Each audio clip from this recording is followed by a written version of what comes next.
Mədə qida borusu reflüksunuz varsa, yəni yemək yedikdən sonra yenidən o ağzınıza qayıdırsa və yaxud da bu nahiyələrdə yanma, göynəmə kimi duyğuları tez-tez yaşayırsınızsa, bu dediyim sadə tövsiyələr sayəsində şikayətlərinizi böyük ölçüdə azalda bilərsiniz.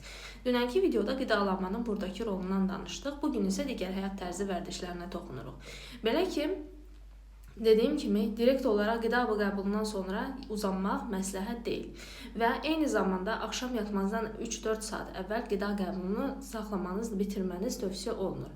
Və yatarkən də yenə bədəninizin üst hissəsi və başınızı bədənin digər hissələrindən 10-15 cm yuxarıda saxlayaraq yatmağınız, ideal halda çarpayının baş hissəsini qaldırmaq, əgər bu funksiya çarpayınızda yoxdursa da, yastıq vasitəsilə gövdənizin üst hissəsini yuxarı qaldırmaq lazımdır. Çünki bu zaman bədən bu vəziyyətə gedir və nəticədə qida möhtəviyyatının qida borusuna qalxmağının da qarşısı müəyyən qədər alınır. Digər tədbirimiz isə geyimlərdir. Çalışın ki, qarın nahiyənizi çox sıxan dar geyimlər geyinməyin. Çünki bu zaman qarındaxili təzyiqi artırırsınız. Bu da yenə mədənin yuxarı qalxmasına və qida borusunun mədəyə keçən hissəsinə təzyiq edərək o hissənin genəlməsinə və nəticədə qidanın yenidən yuxarı qalxmasına səbəb olur.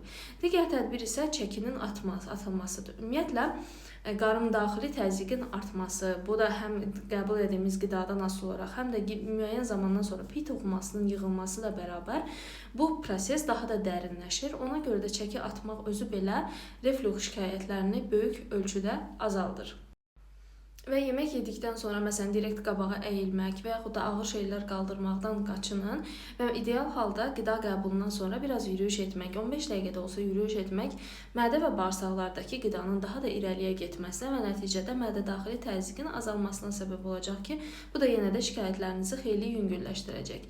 Və ən önəmli nüanslardan biri də stres. Ümumiyyətlə, bu xəstəlikdə, bu durumda stresin çox güclü rol var. Stres durumlarında həmin öncədən dediyim qida borusundakı yanma, göynəmə, deşilmə hissiyatları xüsusən güclənir və bu halda çalışın ki, ümumiyyətlə həyatınızdakı stresin miqdarını azaldasınız. Bax belə, dediyim bu tədbirlər sayəsində əgər sizdə reflü diaqnozu qoyulubsa, daha doğrusu mədə qida borusu reflüksu diaqnozu qoyulubsa və müalicə tədbirləri almışsınız, amma yenə də ara sıra şikayətləriniz ortaya çıxırsa, bu dediyim sadə tədbirlər xeyli sizi yüngülləşdirir və bir də soyuq süd qəbulu.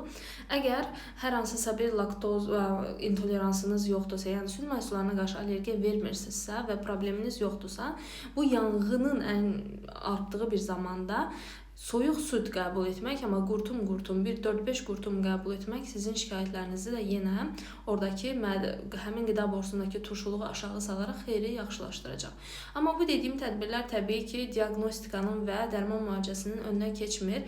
Əgər sizdə bu şikayətlər varsa və diaqnoz qoyulmayıbsa, öncə diaqnoz qoyuldurulun və daha sonra müalicə tədbirləri alın. Amma bu müalicə tədbirlə bərabər dediyim bu şeyləri də etsəniz, xeyli şikayətlərinizdə azalma görəcəksiniz.